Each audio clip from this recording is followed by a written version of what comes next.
இப்போ வந்து லேட்டஸ்ட்டாக போன மாதம் வந்து திருவள்ளூர் நகரத்தில் சேர்ந்த சேலையை சேர்ந்த ராஜேஷ் என்பவர் வந்து போன மாதம் வந்து கேக் கேட்டார். கேக்கு வாங்கிட்டார், ஆர்டர் பண்ணார், கேக் கொடுத்துட்டேன். கேஷ் வந்து ஜிபேயில் போகல, நான் வீட்டுக்கு போய்ட்டு அனுப்புகிறேன்னு சொன்னார். நம்ம வந்து சரி ஓகே அப்படின்ட்டு நானும் சொல்லிவிட்டு ஃபோன் நம்பர் வாங்கினு மறுபடியும் ஃபோன் பண்ணேன், ஃபோன் எடுக்கலை. அதுவும் நானும் விட்டுட்டேன், ஒரு மாதம் ஆயிடுச்சு.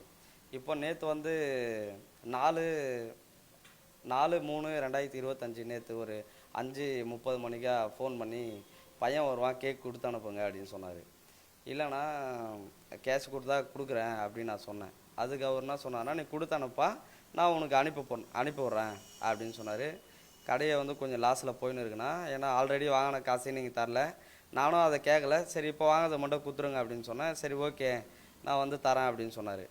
கொஞ்சம் ஒரு 10 நிமிஷம் கழிச்சு ஒரு 5:40க்கு மறுபடியும் ஃபோன் பண்ணி கொடுத்து அனுப்பலைன்னா 10 பசங்களை அனுப்பி பிரச்சனை பண்ணுவேன், கடையெல்லாம் உடச்சிருவேன் அப்படின்னு சொன்னார்.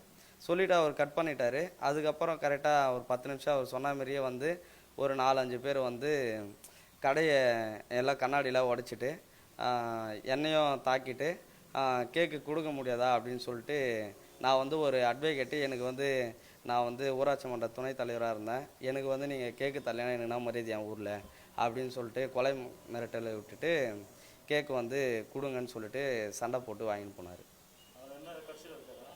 ஆமாம், அதிமுகவில் இருக்காராம்,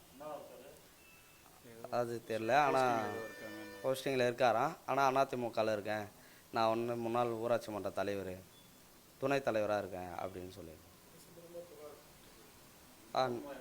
இது சம்மந்தமாக நான் டவுன் ஸ்டேஷனில் நேற்று புகார் அளிச்சிருக்கேன், அதுக்கான நடவடிக்கை எடுக்கிறேன்னு சொல்லியிருக்காங்க.